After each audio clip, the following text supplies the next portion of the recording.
exclusively for myself. Absolutely 100% myself. I need to be free, and I need to be free of any concerns about anyone else, what they would think, and sometimes that's very hard.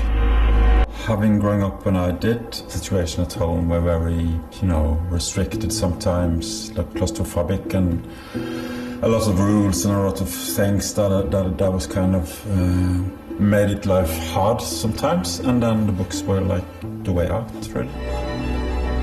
I was very depressed at that point. I remember it was winter and it was snow and I hardly could move. And I started to paint, and I can't paint, I really can't paint, but I got completely absurd. I remember like 16 hours of painting, just completely amateur painting, but it was just the fact of making something, see something comes, in front of you. But it took a long time before I realized that this is the reason, this is the thing. This is the thing, really. The act of making something is so good. It's so good.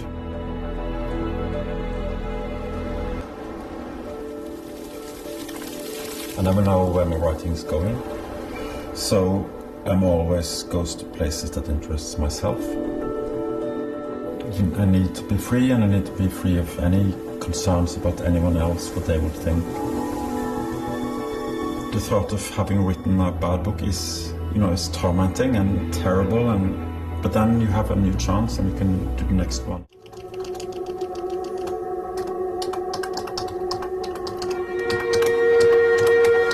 And then I started to write my struggle. So I let go of knowledge of where things were going.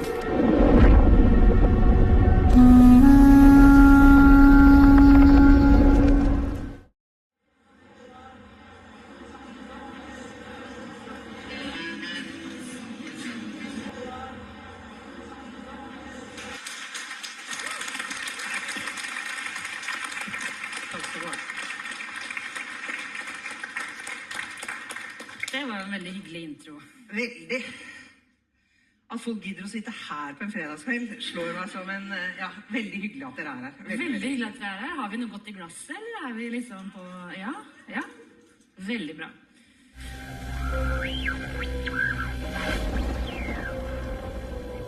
"1222" is a part of a series of 8 books about my character Hanne Wilhelmsen, a police officer from the police department in Oslo, Norway.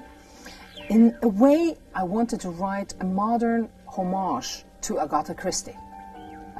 But I very soon experienced that it is very, very hard to make that kind of crime novels put into a modern society. Because of the fact that the police methods and the way the police are working today is so filled with gadgets and DNA and chemistry and electronics and everything.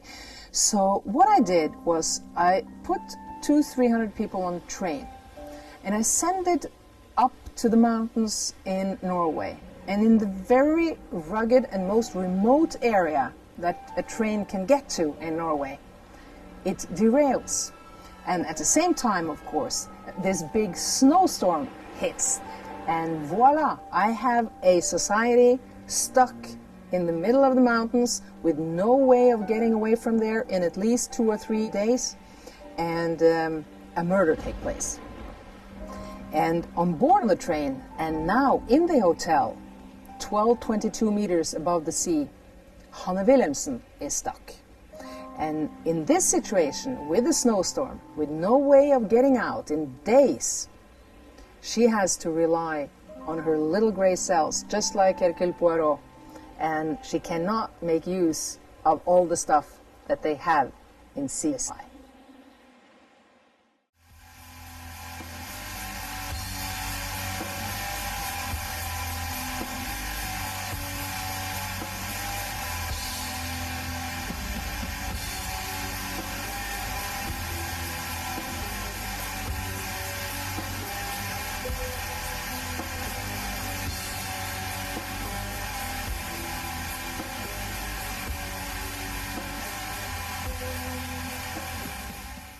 The Snowman started with one single scene, a very filmic scene. It's I thought of this woman who comes home from work and she walks into the kitchen where her husband and her son is making dinner for her. Where, you know, one big happy family, and she's saying that, oh, so nice, you're making dinner for me, and also what a nice snowman you built in the garden. And they freeze and they turn to her and they say, what snowman? And so she says, there's this big snowman in the garden. And they walk into the living room and they look through the window at this huge snowman. And the father says that, okay, it's probably one of the two of the boys from the neighbor who's been in our garden. And so the parents, they walk away, but the boy is still staring at the snowman because he realizes that the snowman is staring back at the house into their living room. And he gets a feeling that it's turned the wrong way, that the snowman should look, you know, away from the house. But this snowman is standing a little bit too close to the house, staring into the living room, and that there's sort of an omen in that. And it is. I've got so many letters and people coming up to me and say that they couldn't sleep reading the snowman. I don't know if I meant it to be that scary, but whenever I write a novel and also when writing the snowman, I use my own fear, especially as a kid, you know, going down into the cellar and my fear of the dark when my mother had turned the light out. I think I probably used those emotions when writing these books and putting myself in the head of the victims or the people, even Harry being scared in this book. So I think that the descriptions of fear are very raw and personal for me in these books. And it's very interesting as a writer to see that if you use something from your own life, it shows in the text, and people they can pick that up, they can feel that, I think. Hopefully, I have developed as a writer, and Snowman is a book that came after some very big commercial successes, and it sort of gave me the room as a writer and an artist to try to develop my craft and to be more playful and experiment with things that you know I sort of haven't dared to do, and I have been very careful to do that. You know, I spend probably just as much time taking things out as I do putting things in, because writing it's quite easy for me. I mean you can just put me in front of a typewriter and I can write for 2 days.